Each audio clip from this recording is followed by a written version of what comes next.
Just a disclaimer before I properly start, this video is only going to be very loosely scripted and quite different from my usual stuff, outside of maybe my more casual One Piece reviews. Usually I like talking exclusively, or at least in my edited videos, about stories that I love or am at least very passionate about. But this one is a bit different because 1, it's been a long-standing question that people have had for me, 2, I simply got the urge, and 3, there is an important point at the core of all this. This is a one-off and probably won't be the norm, unless I feel afterwards like it's something I'd be interested in doing going forward. In case you're a JoJo's fan, hopefully I present myself in a way that is non-inflammatory and reasonable. I think I do, but who knows. All the way back from basically when I started making videos, I've been asked about JoJo's Bizarre Adventure. Lots of people have seen the types of stories I love and consequently recommended it to me over the years, or have wondered about my overall thoughts on the series, and for posterity, or just for the hell of it, I've decided to make a small little video about it. I'm just gonna put this out there, I don't really like JoJo's Bizarre Adventure, or perhaps a better way of putting it would be that it's not my thing. Now, that doesn't mean I hate or even dislike it, and I do enjoy parts of it. I think Part 4 is very solid, with Morio being a great setting and Kita a very good antagonist. Some of the connections between the characters in Part 3 are quite touching, Part 5 has some genuinely awesome concepts and themes, and the series as a whole has established a scope and internal mythology that is iconic, epic, and impressive. I think its place in history is to be respected, and it's influenced plenty of my favorite works, and that's awesome. But overall, this sort of a series just has a low ceiling of enjoyment for me stylistically. I've watched all of the currently aired adaptation of the series, which up until now has included up to 24 episodes of Part 6, and in my opinion, JoJo's is extremely over the top in dialogue and the execution and focus by nature. This isn't a flaw, just an observation of the style.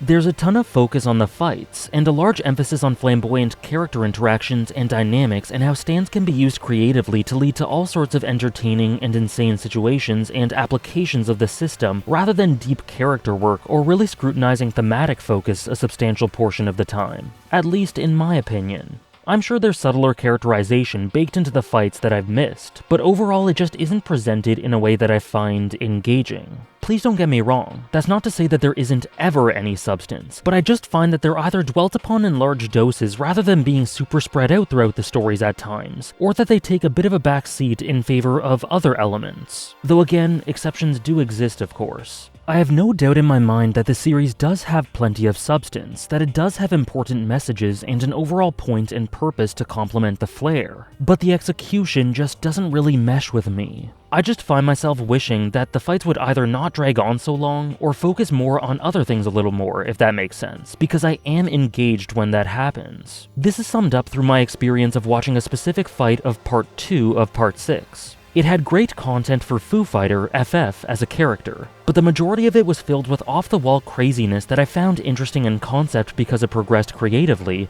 but I wasn't interested in because it felt a bit thin and bloated. Although I do love fights in a lot of my favorite stories, they just aren't really what I experience stories for most of the time, and I usually prefer them to be tight and efficient. I tend to enjoy the beginnings and endings of JoJo parts the most, and that's primarily because threads are being concluded and established, and as such they feel much more focused. To clarify, what I talk about here isn't padding because it's so baked into the identity of the series and the draw of why people read and watch in the first place, but it is padding for me. It isn't redundant stuff in my opinion, but it just doesn't appeal to me most of the time. Most of the fights I've watched in JoJo's have felt drawn out and longer than they needed to be. I don't tend to find many of the characters too interesting, the humor doesn't often hit too much, and while I get a kick out of the insanity that occurs and through some of the zany dialogue, ultimately my eyes glaze over as I kinda start mentally checking my watch, waiting for the situations to progress. I'm aware that I'm probably one of the tiny minority in the world who feels this way, and that's cool. And I know that some comments may not hear this, but to clarify once more, I'm not saying that this is bad. This isn't a criticism as much as a discrepancy between what I look for in fiction and what JoJo's is. Simply put, I'm not the target demographic.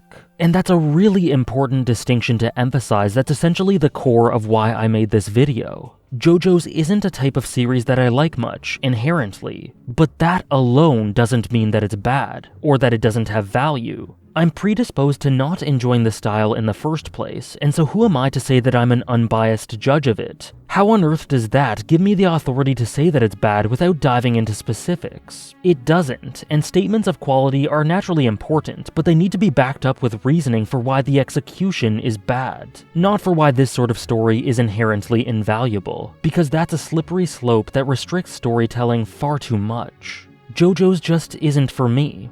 And that's okay. I don't want every show to appeal to me, because subjectivity and different tastes are great, and no one gets alienated when there is such variety in stories. If I'm trying to get anything across here, it's that it's important to understand patterns in your own taste and to then use that to understand when you are and aren't the target audience for something. Because that knowledge is significant when deciding to experience stories, for giving things a fair go, for providing an honest assessment of something, and for potentially dropping stuff and spending your time on something more worthwhile. As for me, I don't think I'll ever drop JoJo's as long as they keep adapting it into anime. Despite it not being my thing, I'll continue to watch it because I do enjoy those parts of it and derive value from it. Its influence speaks for itself, and I have to admit I'm a little bit curious to see if Part 7 could shift the way I feel about it, as many have told me it might. I know I'll likely never be the target audience, but that doesn't mean that it won't be a worthwhile experience, and I look forward to seeing more of Araki's world. Anyway, hopefully this video will be taken in the spirit in which it's intended, and feel free to share any thoughts you might have about anything I've said in this video in the comments below. Oh, and just one more thing. The torture dance is fucking awesome. Many thanks for watching.